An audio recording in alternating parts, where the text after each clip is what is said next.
يجادل الله عنهم يوم القيامة أم من يكون عليهم وكيلا ومن يعمل سوءا أو يظلم نفسه ثم يستغفر الله يجد الله غفورا رحيما ومن يكسب إثما فإنما يكسبه على نفسه وكان الله عليما حكيما ومن يكسب خطيئة أو إثما ثم يرم به بريئا فقد احتمل بهتانا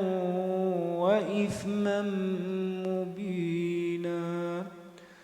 صدق الله العظيم. So the story is in Surah An-Nisa from ayah number 105 until 111, or I'm sorry, until 112.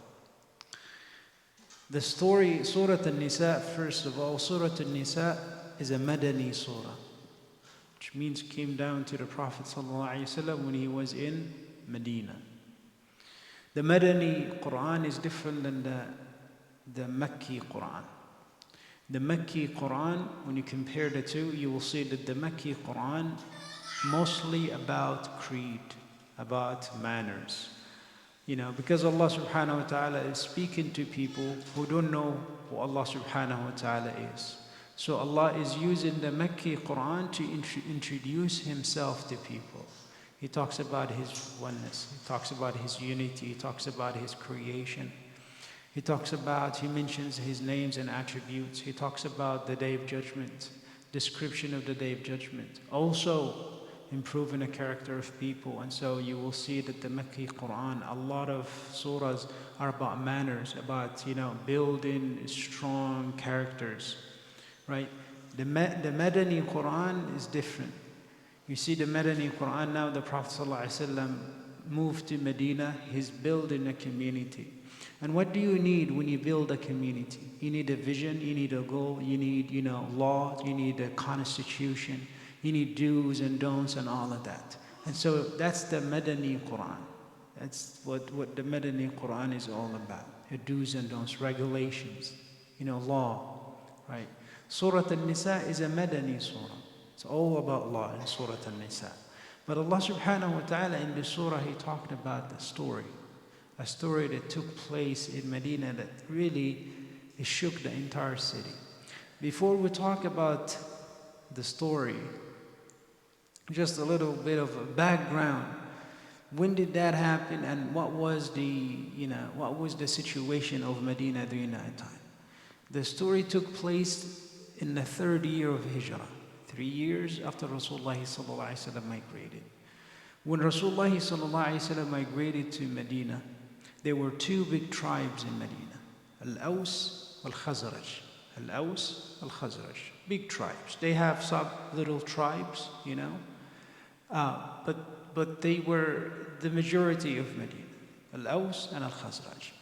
They had, bad blood. They used to fight each other, and they actually fought each other for more than 40 years. They fought each other, although they lived in the same city, but they fought each other for 40 years. Subhanallah. So when Rasulullah sallallahu alaihi wasallam moved to Medina, he rectified that situation. He created some bond of brotherhood and sisterhood. He created love and compassion between people, right? And now they were all under the banner of Islam. No fighting anymore. But you will also find that Rasulullah ﷺ had to face other challenges. Not everybody in Medina was a Muslim. There were also big tribes of Jews. There were like 3 big tribes in Medina: Banu Qaynuqa', Banu Nadir, and Banu Qurayza. Those were big Jewish tribes, and they controlled the economy of the city. Surprise, surprise. Yeah, so they controlled the economy, and so they were a strong force in Medina, It's not like some sort of just a small minority and that's it. No. And then you will find others who weren't Muslims. They were Arab, but they still worship in idols. They weren't convinced yet. That was also a group in Medina when Rasulullah migrated. Another group, those who claim to be Muslims, hypocrites, munafiqun.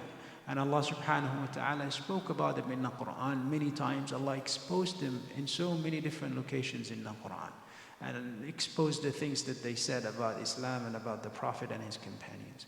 So that is the society in Medina now, right? Rasulullah sallallahu alaihi wasallam, it wasn't easy for Rasulullah sallallahu alaihi wasallam when he moved to Medina, because people thought, now he moved to the Medina, everything now is fine, it's a piece of cake now, everything is simple, everything is easy. No, it wasn't that easy. It wasn't that simple. Inside the Medina, yes, he's not being persecuted as he was in Mecca, but there are so many other problems, there's so many other challenges as well. Right? I mean, look at the 3 tribes of Jews. They tried to assassinate the Prophet Muhammad sallallahu alaihi wasallam. They tried to cause so many problems and so many disorders between Muslims. Some of them, they would go to Mecca, although that they are people of God, they worship Allah, they believe in the unity of Allah. Some of them would go to Mecca and they would tell them that your religion is better than Muhammad's religion. Yeah, so they were causing all these troubles. The munafiqun, they hated the Prophet sallallahu alaihi wasallam from day one, right? They targeted the Prophet Muhammad sallallahu alaihi wasallam. They targeted the Muslims. Abdullah ibn Ubay ibn Salul was the one who created the false rumor about Aisha radiallahu anha. And that's another incident that also shook the city of Medina. And they put the Prophet ﷺ in a position where he had to stand in the minbar and talk about his honor and the honor of his family. SubhanAllah, defending his, can you imagine that? That they push him to the point that he had to stand up and talk about his honor and defend his honor and the honor of his family, his wife. So things weren't easy. Things were not easy. That is the situation in Medina. What is the story? The story that there was a man who participated in one of the battles with Rasulullah sallallahu alaihi wasallam. This man, his name was Rifa'ah. He was in one of the expeditions of Rasulullah sallallahu alaihi wasallam, just a small little, battle. They won some spoils of war, the Muslims. The Prophet sallallahu alaihi wasallam used to share the spoils with the people who participated in battles. So there was a shield that was given to a man by the name of Rifa'ah, good Muslim, good believer. The Prophet ﷺ told him, this is your share, you take it. So Rifa'ah took that shield, right? Rifa'ah, they said that the shield was really just like exotic, some kind of shield. It was a Persian, it was just beautiful. The shield got stolen by a Muslim. And you can imagine that, how great the problem is. Because especially to the Prophet ﷺ, wait a second, I'm building a community, I'm building a society now. And you steal from one another? Who stole that? They said a man by the name of Bashir. So you got Rifa'ah, the good Muslim, the one who owned the shield, the one whose shield was stolen. Who stole it? A man by the name of Bashir. So Rifa'ah spoke to his nephew. His name is Qatada. So you get 3 people now, Rifa'ah, Qatada, and Bashir.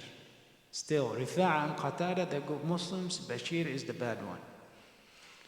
Names are not important. I don't know why I'm focusing on the names. But it's good to know their names. As a matter of fact, Qatada has a beautiful story with the Prophet ﷺ. Qatada, the nephew of Rifa'ah, he actually participated one time in a battle with Rasulullah sallallahu alaihi wasallam. Right? It was the battle of Badr. Right? And then his eye, he was injured that his eye was coming down on his cheek.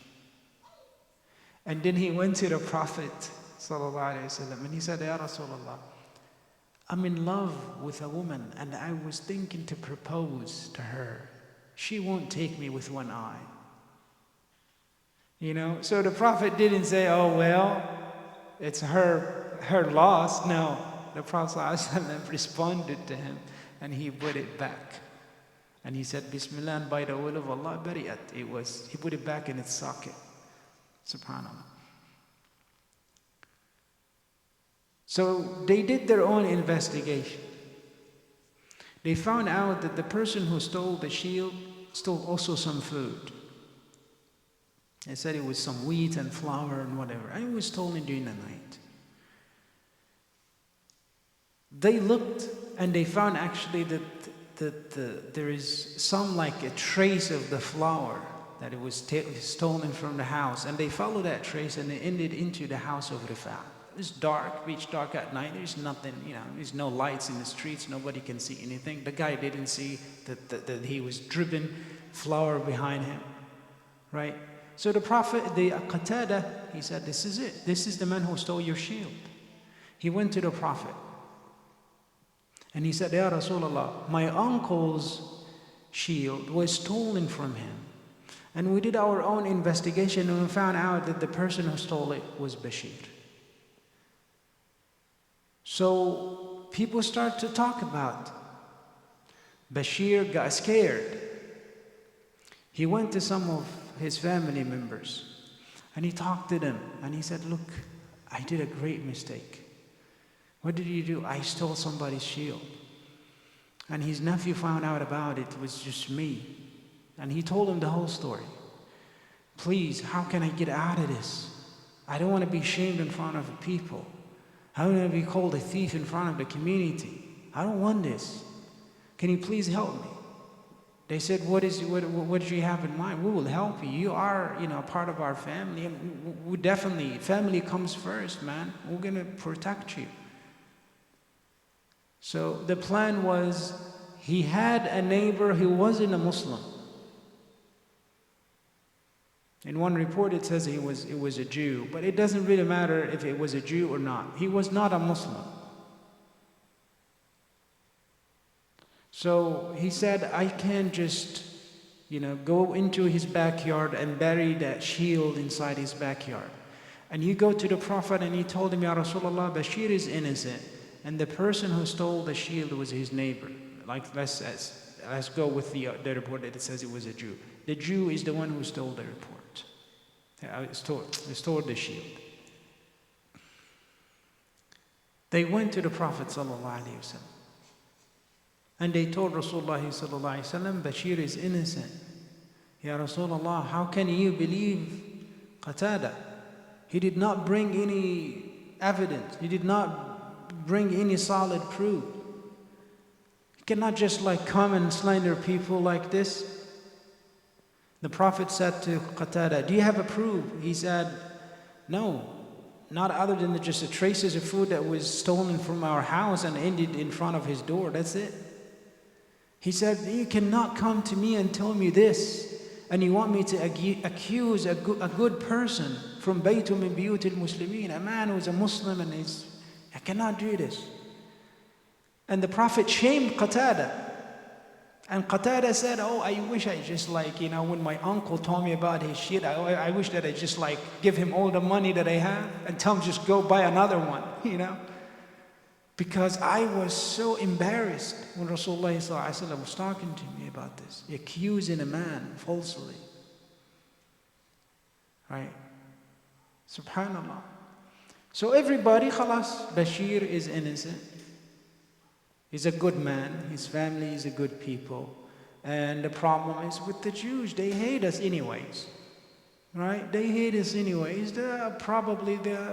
He's the one who stole the shield. The Prophet ﷺ actually sent a group of people to check this man's house. And they found the shield buried in his backyard. Now he's the accused. He said, I didn't do it. I don't know where it came from. We found it in your home.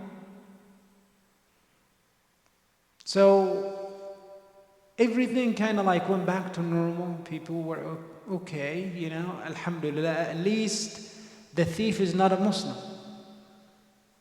And that's it. That's the story. What do you think? It's not complete yet. Right before Fajr, Allah subhanahu wa ta'ala sends Jibreel to the Prophet Muhammad sallallahu alayhi wa sallam to send this ayat to him and to tell him exactly what happened and who is the actual thief. Subhanallah. Inna anzalna ilayka al-kitaba bil-haqq litahkuma bayna an-nas. And that is just like, it's a big question here to all of us. If you found out that your family member did something wrong and somebody else falsely accused of it, and that person, you know that he's innocent and you know that he's going to go to jail, would you actually stand in front of a judge and tell him, this man is innocent, it was my son who did it? And you know that your son might end up in jail. Would you do it? That's what this story about. That's what this story about. Allah subhanahu wa ta'ala says to the Prophet, Inna anzalna ilayka al-kitaba bil-haqqi litahkuma bayna an-nas. Indeed, we sent down the book to you in truth to judge between Muslims. Only Muslims? Only believers? No. تحكم بين الناس. Between all people. All people. All people. You must be just to all people. Whether they're Muslims or not. Whether they're believers or not. Right? Justice, you know, one of the most beautiful names of Allah subhanahu wa ta'ala, Al-Adl, the just. The just. And justice is one of the most beautiful characteristics of our religion. It shines when you talk about it and how Islam reviews justice. I think it's this ayah right here. Look at this ayah.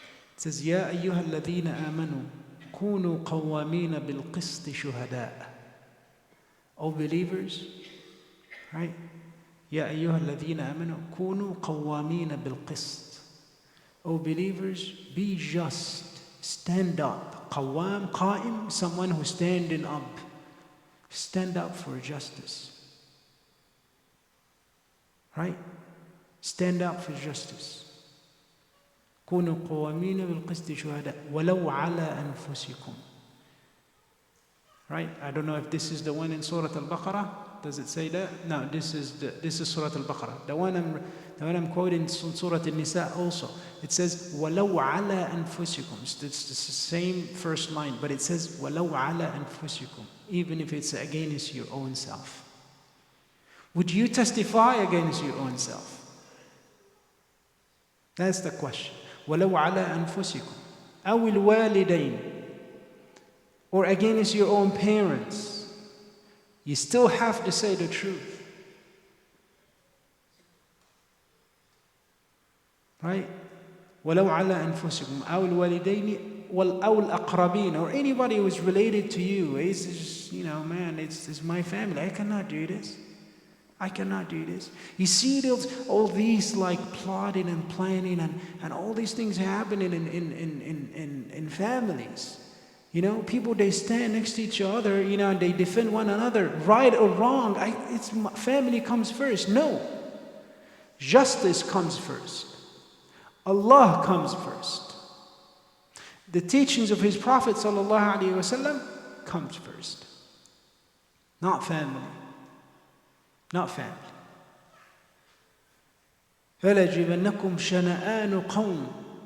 And do not let the hatred that you have in your heart towards somebody, yeah, to cause you to be unjust. You hate somebody and again, imagine that the person that you found out that he's innocent, his father is just giving you all kind of nonsense. He hates you so much, he's giving you hard times, and now you get an opportunity to put his son in jail. But you know that his son is innocent, and you know that yours was the problem. Subhanallah. Allah is saying that do not let that hatred that you have in your heart cause you to be unjust. Allah subhanahu wa ta'ala built this earth and His creation on justice. And He asked people to be just, to be fair. You know, subhanallah. You know, sometimes I used to work as a chaplain in prisons. It was a part of, you know, my responsibility in my old community. And I met people in prisons who spending time behind bars because they were caught smoking weed. Years. And I heard stories, and I've seen stories also, that people, but different people, got to stop holding, you know, big quantity of weed. And they were asked to not to do it again. I will let you go, but don't do it again. I've seen both.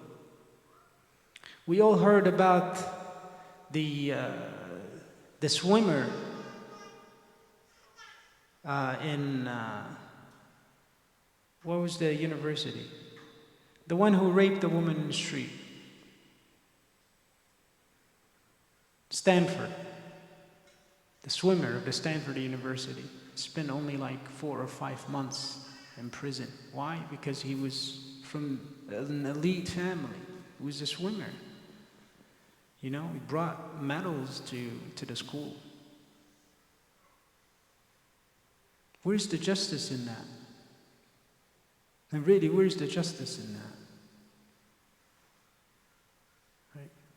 Wallahi, I'm not making that up. Wallahi, I've met people, inmates, spending time behind bars because they were caught smoking weed. But they were black. We saw the man who got choked on the street to death. Remember that incident in 2012? I cannot breathe. The video is still on YouTube. That the police officers jumped on him like, you know, wild hyenas. One choked him and the other one was holding it. Why? He was selling cigarettes in the streets. His life is so hard, and it is for him. He doesn't have a job, doesn't have anything, and he was selling cigarettes in the streets. And they thought that was illegal, which is illegal. But where's the mercy, man? Where's the mercy? Where's the compassion? You know, we're here to maintain that. We're here to maintain our human decency, to be kind and gentle to one another. They killed him on scene. Where is the justice in that? You know, this ayah right here is the most beautiful, the most powerful example of justice. That Allah subhanahu wa ta'ala is telling people, you have to say the truth, even if it's against your own self, even if it's against your family members, even if it's against your parents. And it says, إِن يَكُنْ غَنِيًّا أَوْ فَقِيرًا فَاللَّهُ أَوْلَى بِهِمَا. Don't worry that the person that you're going to testify against is rich or poor. That's not your business. Your part here is to say, speak the truth. Just speak the truth. Right? Him being faqir, being from the poor people, because sometimes also as Muslims, and it just maybe there is a good intention behind it, but it's wrong. You know, you often hear people say, Ma'alish, it's okay, he's our brother. Would you want me to commit a sin and testify wrong because he's a brother or she's a sister? No. Allah subhanahu wa ta'ala said, you gotta say the truth. That's it. That's your job. You're not going to be more merciful than the brother and the sister, than the one who created them. Allah created them. Allah is merciful. He will have mercy in them. But you do your job. And your job is to speak the truth. Right? This is what Rasulullah ﷺ taught people. And that's what the Sahaba understood from Islam. And that's what they actually implemented in their lives. You know, the truth, justice. Justice. You know the story of Umar ibn al-Khattab when he became the caliph. When his son, not his son, when he sent Amr ibn al-As to be the governor in Egypt after the conquest of Egypt. So Amr ibn al-As was the governor. He had a couple of sons. Abdullah ibn Amr ibn al-As, he was already in Medina during that time. But he had younger kids. He took them with him to Egypt. And so it looks like one of his teenage sons, they were playing and they were racing with an Egyptian young person or a teenager or, a young man. So the Egyptian beat him. He won the race. So the son of Amr ibn al-As, he looked at him and he hit him in the face and he started beating him up. How can you do this? وَأَنَا ابْنُ الْأَكْرَمِينَ. How can he beat me and I am the son of the Akrameen, the elites. My father is the governor. So subhanallah, this man, or this young man, he knew about Umar ibn al-Khattab. He heard about Umar ibn al-Khattab. He went to Medina to meet with Umar. And he told him what happened. And Umar ibn al-Khattab radiallahu anhu, they said that he himself hosted this young man and he asked for Umar to come and bring his son. Asked for Amr ibn al-As to come and bring his son. And Umar ibn al-Khattab is very strong man. He was always about the truth. His name is Al-Faruq. Al-Faruq. One who differentiated between falsehood and truth. So he was a strong man when it comes to justice and, So he waited and waited and waited until Amr ibn al-As and his son arrived. And then he met them and he brought the Egyptian. And he gave him his cane, his stick, his staff. And he told him, اضرب لي ابن الأكرمين. Hit the son of the elite or the son of a noble family. Hit them the same way that he hit you. And he did. And then he looked at Amr ibn al-As and he said, وَضَّرَبْ لِي صَلَعَةُ عَمْرٍ. Also hit Amr, his father. فَوَاللَّهِ إِنَّمَا ضَرَبَكَ بِسُلْطَانِ أَبِيهِ.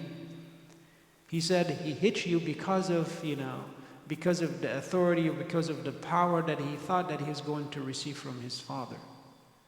If it wasn't for his father in that position, he would have not said or did any of that. Then this man says, Ya Amir, وَقَدْ ضَرَبَنِي ibna. It was his son who did it and I'm okay. I took my revenge and that's it. And then Umar ibn Khattab radiallahu anhu, he said that he said to Amr ibn al-As and his son, the very famous statement, that was said by Umar ibn al-Khattab, the first one to say it. He said, مَتَى اسْتَعْبَدْتُمُ النَّاسَ وَقَدْ وَلَدَتْهُمْ أُمَّهَاتُهُمْ أَحْرَارًا. He said, Ya Amr, when did you enslave people? When did you enslave people? While they were born free. And nowadays they say there was some European guy who said it. It was the first one who said that was Umar ibn Khattab radiallahu anhu.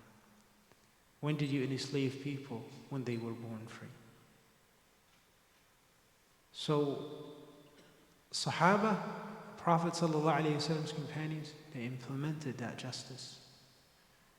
They understood justice.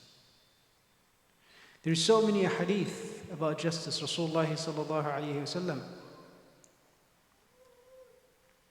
he said, أهل الجنة ثلاث. He said 3 people will be in Jannah, or 3 different groups will be in Jannah. ذو سلطان مقسط موفق. A sultan who is just, a just imam, a just leader is in Jannah. What is the 7 people who will be under the shade of Allah? When there is no shade but the shade of Allah on the day of judgment? Imamun Adil, the first one. The first one. A just ruler, a just leader under the shade of Allah. Why? Because when you have power, you can do whatever you want. You can be just or you can be not. It's kind of like up to you. So if you are fearful, if you're faithful, if you're fearful of Allah subhanahu wa ta'ala, definitely you will then follow the teachings of Allah subhanahu wa ta'ala. But if you don't, then you can steal money, you can persecute people, you can kill people, you can put people in jail, you can do whatever you want. Right? Because you get the power to do that. You get the power to do whatever you want, you get the power to say whatever you want. Right? And then he said, sallallahu alayhi wa sallam, وَرَجُلٌ رَحِيمٌ رَقِيقُ الْقَلْبِ لِكُلِّ ذِي قُرْبَى وَمُسْلِمٍ. And the second people, or the second group of people who will be in Jannah, a man or a woman who is forbearing, who is رَقِيقُ الْقَلْبِ, who has a soft heart, who is so kind and gentle, لِكُلِّ ذِي قُرْبَى وَمُسْلِمٍ. So kind and gentle to every Muslim and to every related person. And then he says, وَعَفِيفٌ مُتَعَفِّفٌ ذُو عِيَالٍ. And the third is Afif. Afif is the one who does not go around and ask people for money and this and that. I mean, he doesn't take that as his job. He's in need, but he doesn't go around, begging people, Those are the people who will be in Jannah. But the first one is Sultanun Adil. A sultan who's a just ruler. So Allah subhanahu wa ta'ala sent the Prophet sallallahu alayhi wa sallam this ayat in the Fajr.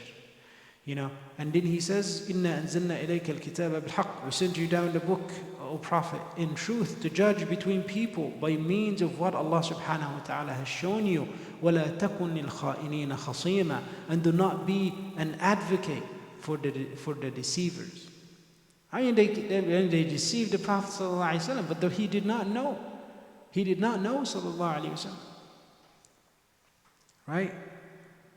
So, but these people are just like stupid. I mean, you're talking to the Prophet ﷺ. You cannot lie to the Prophet.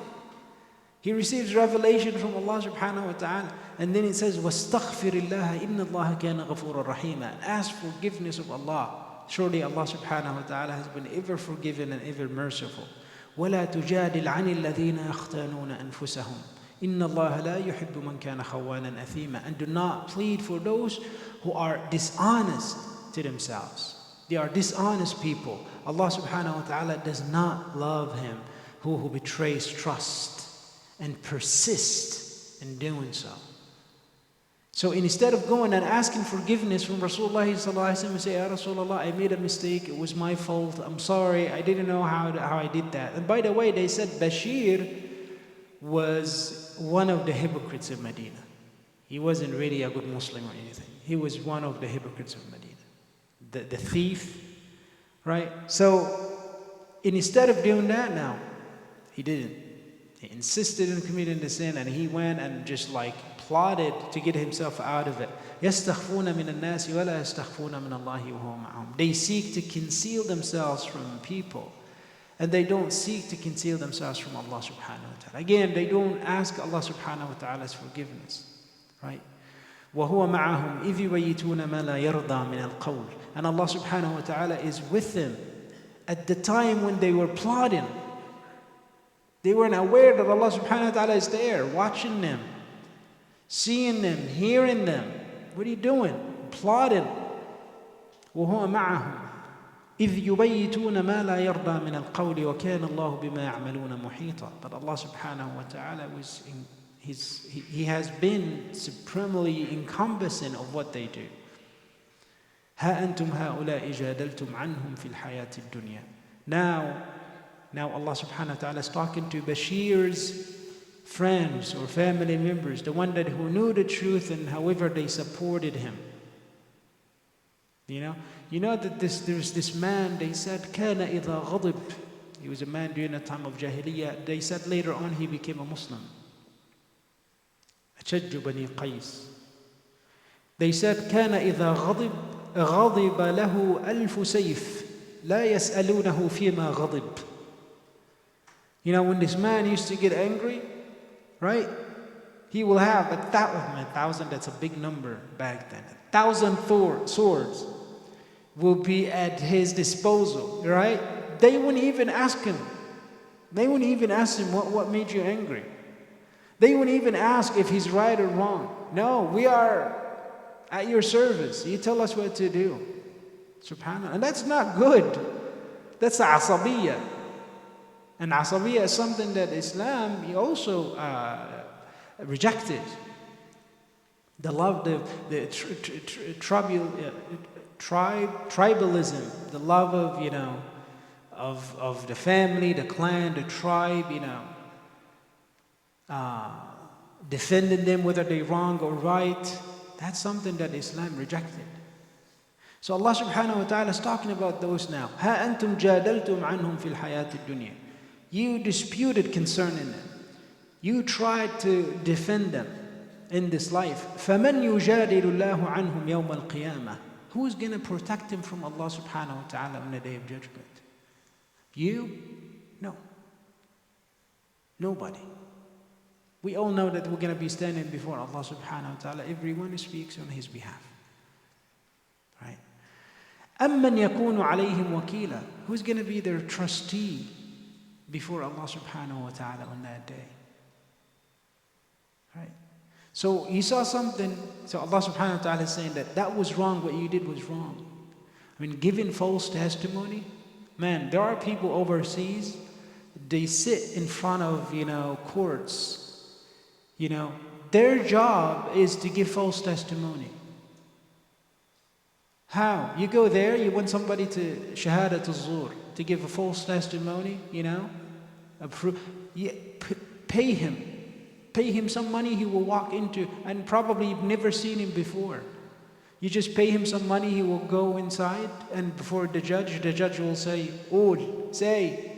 Uqsim billah, I swear by Allah, I will say the truth. He has no problem. Uqsim billah, I will say the truth. Did you see this man killing this man? Oh yeah, I saw him. Ala wa shahadat al-zur. Ala wa shahadat al-zur. He said, sallallahu alayhi wasallam, you know, beware of false testimony. They said actually he was laying down and he got up, or he sat up, and he starts saying, Ala wa shahadat al-zur. Beware of false testimony. Beware of false testimony. فَأَخَذَ يُكَرِّرُهَا. And he kept on repeating it over and over and over again. حَتَّى تَمَنَّيْنَا أَلَّا سَكَتْ. To the point that we wish that he would just stop, because of how many times he repeated it. But he repeated it for people to understand that this is something important and something to be taken seriously. He cannot give false testimony. So Allah subhanahu wa ta'ala says, ها أنتم جادلتم عنهم في الحياة الدنيا فمن يجادل الله عنهم يوم القيامة أمن يكون عليهم وكيلا ومن يعمل سوءا أو يظلم نفسه ثم يستغفر الله يجد الله غفورا رحيما. This is so beautiful. Allah subhanahu wa ta'ala now is talking to who?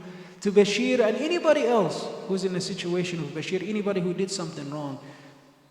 The doors are not locked, the doors are still open.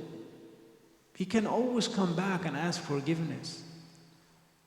You did something wrong, well, there are many people every single day who make, you know, poor decisions. But there's something called tawbah, right? And Allah subhanahu wa ta'ala wants you to come back. Allah is inviting Bashir. You know, after all the things that he did, stealing and plotting and all of that.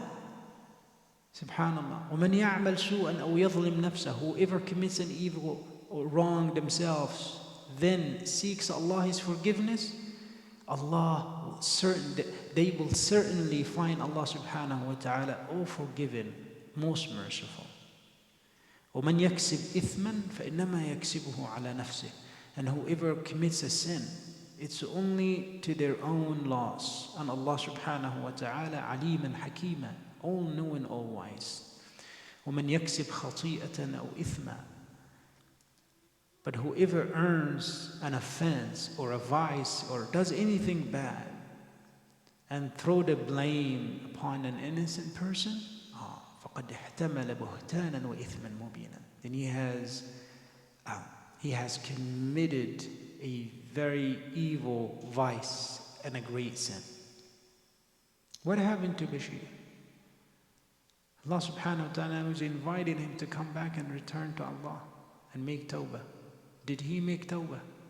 When he found out that the whole community knew about him, now he was going to be shamed. That's what he thought. How I'm going to show my face to people, how I'm going to walk to the masjid, how am I going to sit and pray with people after they found out about me and on the things that I did. He knew a woman from the Jahiliyyah.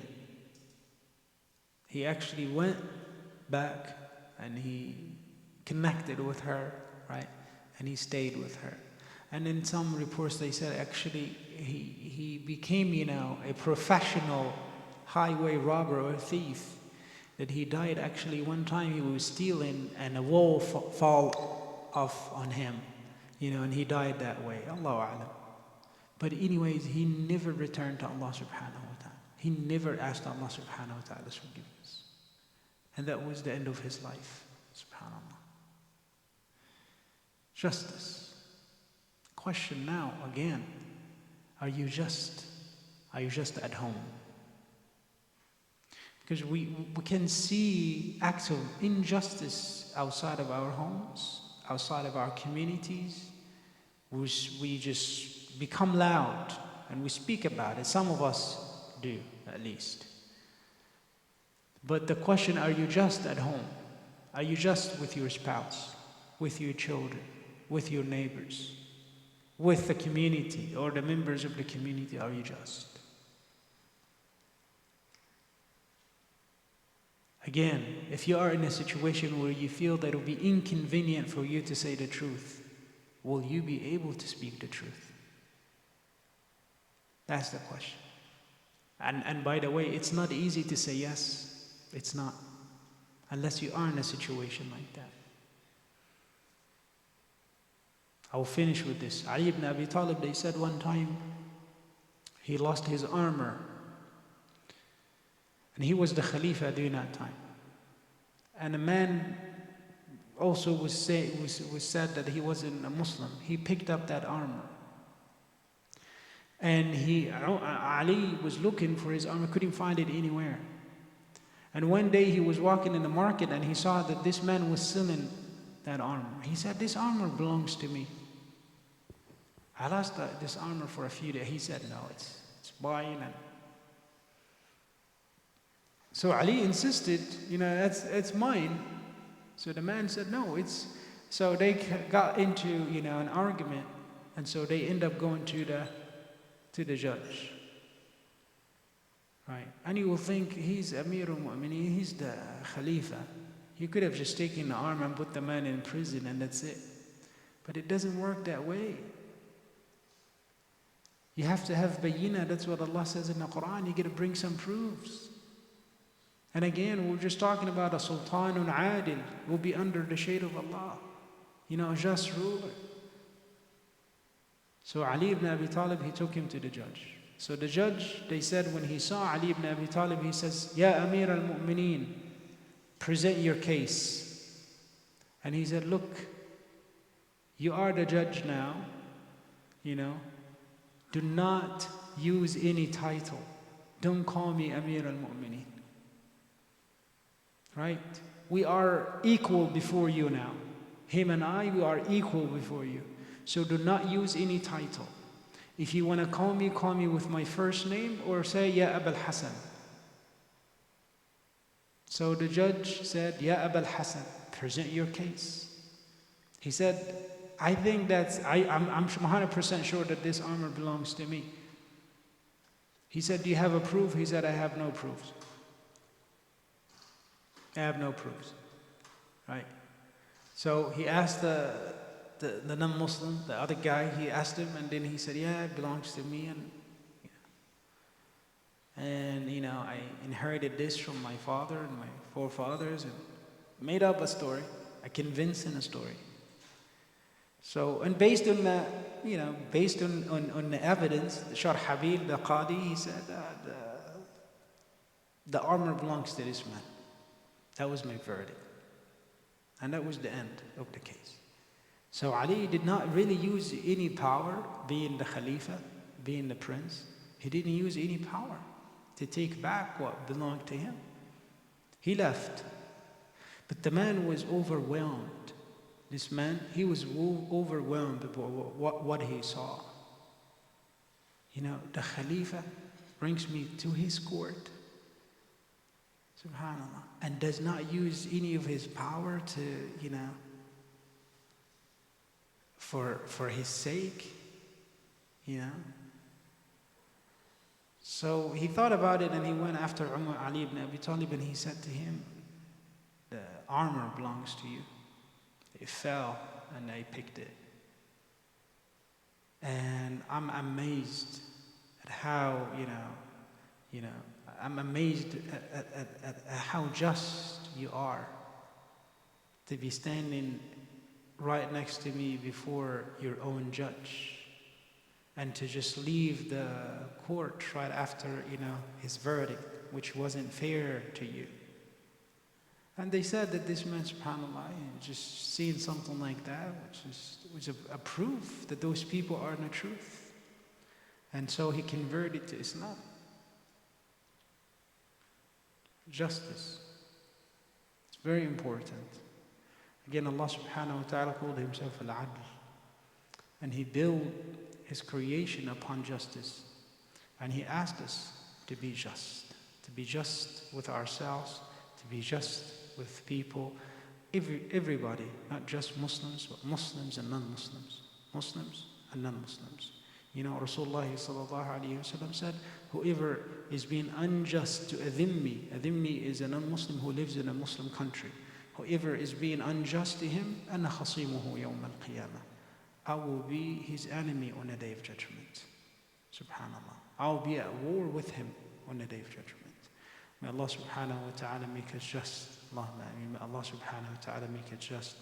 May Allah subhanahu wa ta'ala instill in our hearts the love of this religion and the love of the amazing qualities and the amazing characteristics of this religion. Allahumma ameen. Allahumma salli wa sallim wa barik ala Sayyidina Muhammadin fil awwaleen wa salli alayhi fil akhirin wa salli alayhi fil mala'il a'la ila yawm ad-din. اللهم اجعل هذا الجمع جمعا مرحوما وتفرقنا من بعده تفرقا معصوما ولا تجعل فينا ولا حولنا شقيا ولا محروما. اللهم من ولي من أمر المسلمين أمرا فرفق بهم فارفق به ومن اشتد عليهم فاشتد عليه. اللهم صل وسلم وبارك على سيدنا محمد وعلى آله وأصحابه أجمعين. All right, Umar did the dua last week. It was lame dua, and so he wanted to redeem himself today. Come on up. Yes, sir.